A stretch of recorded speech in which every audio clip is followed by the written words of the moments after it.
What is the scariest story you know that is 100% true? Story 1. I would call it creepy more than scary, but my mom's friend had a small house and lived alone. She noticed weird things: a batch of soup depleting faster than usual, missing eggs, damp towels in the hamper when she hadn't used any, extra dishes in the dishwasher, etc.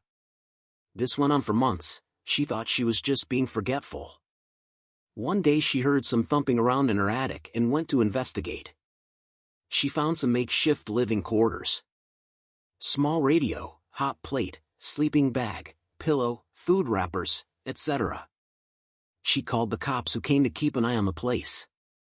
They ended up catching a homeless man climbing a tree, trying to sneak into her attic window. He had been doing this almost daily. He would wait for her to go to work, then go downstairs and help himself to food and amenities. The funny part about this story is they got to know each other throughout the ordeal, and the guy was actually very respectful, just down on his luck. She didn't press charges, instead, let him move in, helped him get a job, and he lived in the attic until he got back on his feet. Creepy shit with a happy ending. Story 2. My mom was driving, and a guy ran out in the road, so she stopped so she couldn't hit him. It was night time, so it was pretty dark out, and 3 other men emerged from the forest around, all trying to use the door handles of her car to get in. She locked them luckily, and gassed it to the nearest town.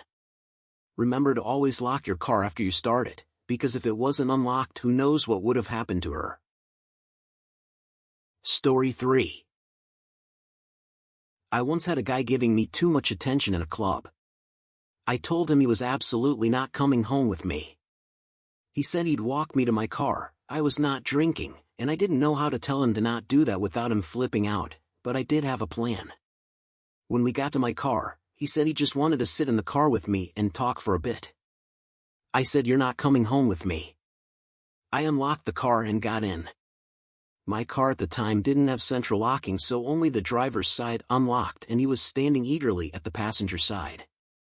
I quickly locked my door after getting in and started the car. He pounded his fist on the passenger window, screaming at me. I rolled my window down just a little so I could yell, "I told you, you're not coming home with me," as I drove away. Luckily, I never gave him my phone number and haven't seen him since. Story 4. I worked in the oil fields of South Texas, near the border. This would happen quite often. One person would stand in the road and force you to stop. They'd look like they needed help or their car was broken, just any excuse to get you to stop really, and then once you did, more would come out and jump/kill you and steal all your stuff. It happened so much that we were all instructed to keep going and not stop, even if it meant running them over. The logic being that anyone who won't move out of the way is up to no good. Case in point, one of my coworkers' wives was driving home on a remote 2-lane highway when someone walked out into the road and tried to stop her. When she saw him, she was going too fast to stop and swerved to avoid hitting him. She called the police and told them there was someone that appeared to be from across the border that was trying to stop cars and looked like they needed help.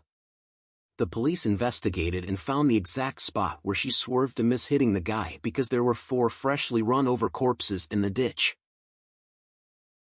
Story 5. My friend's boss bought an Audi A4 convertible, back when they were new and interesting. One of the talking points was the pop-up roll hoops that were hidden unless you rolled it.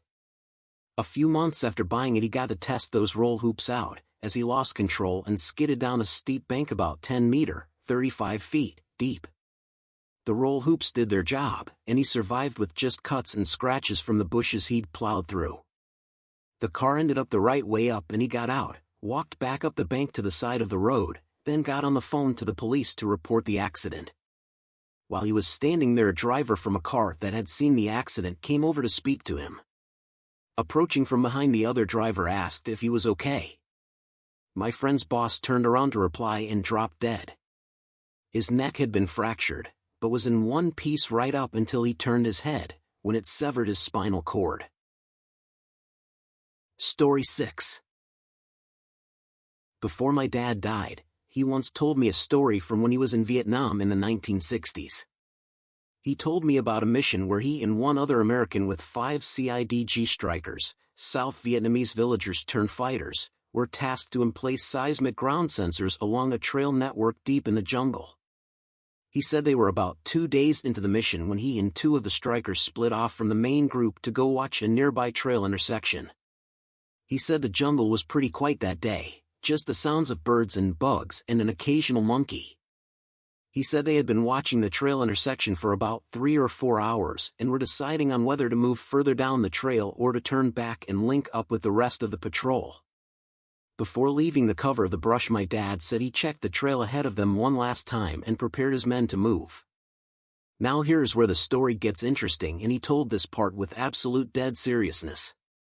He said just as he started to step out onto the trail, he sees a light-skinned black Union cavalry soldier in full battle gear laying alongside the trail just shy of the intersection. My dad said the Union soldier had 2 pistols, a Spencer rifle and a short curved club at his hip. As my dad was trying to process what he was seeing, the soldier looked directly at him and smiled. Then the soldier slowly placed a finger up to his lips as if to tell him to be silent, and then motioned my dad back off the trail.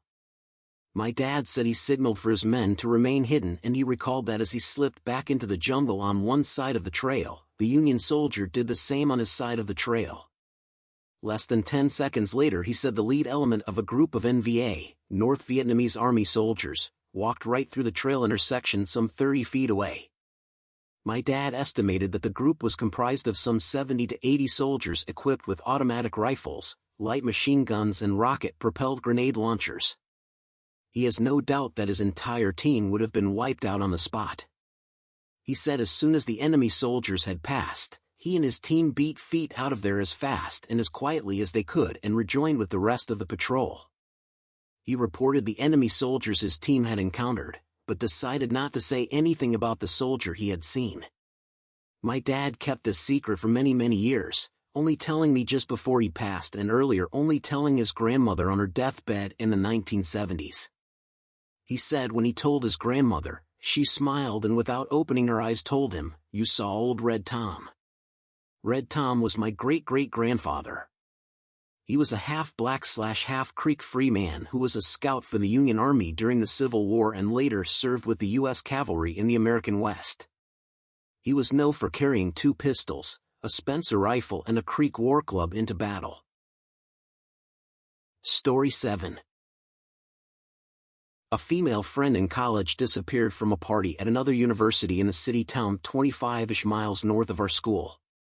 She had arrived with another friend who I believe had driven.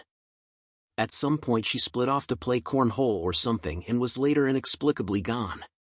Phone calls went to voicemail, police were called, but she was simply missing. About 10 days later she was found by a homeless man who witnessed her crawling up to a bus stop in the city, begging for help. She had broken a leg and an arm, and was in very bad shape. At the quite large party, she had her drinks secretly drugged and was then led off by a group of men into their vehicle. She was taken to an apartment where she was drugged, repeatedly raped, and locked in a small room in between with a bucket to use as a bathroom. At one point, after being injected with heroin and raped, she somehow managed to convince one of her captors to allow her to use the actual bathroom to clean herself up. This bathroom had a small window to the outside, and with the shower running, she managed to squeeze out and fell from the 3rd story into a large hedge/bush. From there she crawled from the apartment complex to the road and bus stop, where the homeless man saw her and called police. Many cars stopped upon seeing her, making her captives unable to recapture her. 3 men were later arrested for the crime after surveillance cameras allowed police to locate the apartment which she jumped from. She returned to our university almost 2 years later, graduated, and became a nurse. She was obviously traumatized, never partied again, carried a gun everywhere she could, and somehow moved on with life. It was a terrifying tale none of us ever forgot. She was an 18-year-old freshman when the incident happened. Thank you for watching. Please leave your stories in the comments. I would love to make videos with them in the future. Also, don't forget to like and subscribe.